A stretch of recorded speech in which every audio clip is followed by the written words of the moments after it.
What remains after we pass on? It's an age-old question, and those who've lost loved ones yearn for something to hold on to. A cemetery in Brookfield wants visitors to know loved ones are always a phone call away.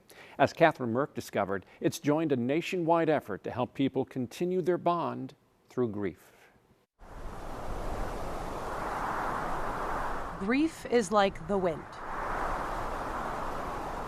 Sometimes it comes as a light breeze, other times it's a strong gust. But it's always there, even when it's hard to notice. That concept has inspired a movement that's made its way to our area. It's called a wind phone.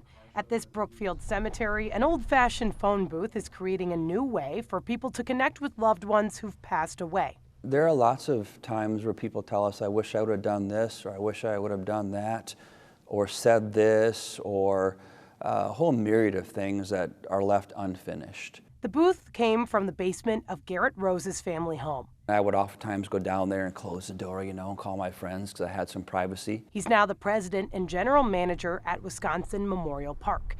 The space has been a place where people can remember their loved ones in dozens of ways. I think it's really cathartic for people. Bridget Kidd says few provide a feeling as natural as talking to someone the way they always knew. Not everyone is comfortable walking up to the place where their person is buried or entombed and just talking to a wall or talking to the ground.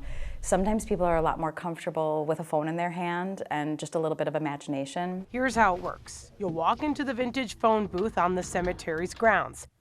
You can dial the number of your loved one. There's no dial tone. All you hear is silence to connect with those who've passed. If you just got married or got a promotion, you can go into the booth and talk to your loved one and say that, which is kind of amazing. As I was trying to cope with my own grief, I remembered about the wind phones because she was tied to her phone.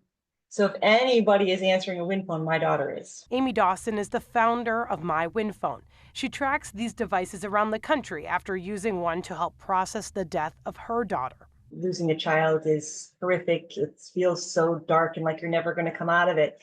But it has given me hope. She says the original wind phone was created by a man in Japan in 2011 while grieving his cousin who passed from cancer. Japanese believe in the transformation of a relationship when someone dies. So it's not that just they're gone.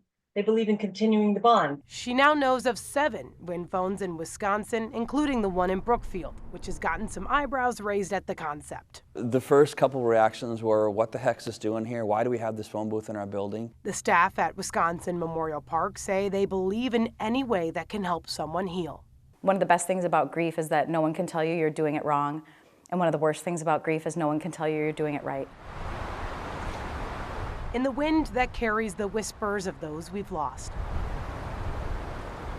Perhaps this can provide a way for people to begin feeling comfortable talking about the end. If people can find a way to honor their loved ones and grieve without it being gloomy and dark, that's what we're here to provide.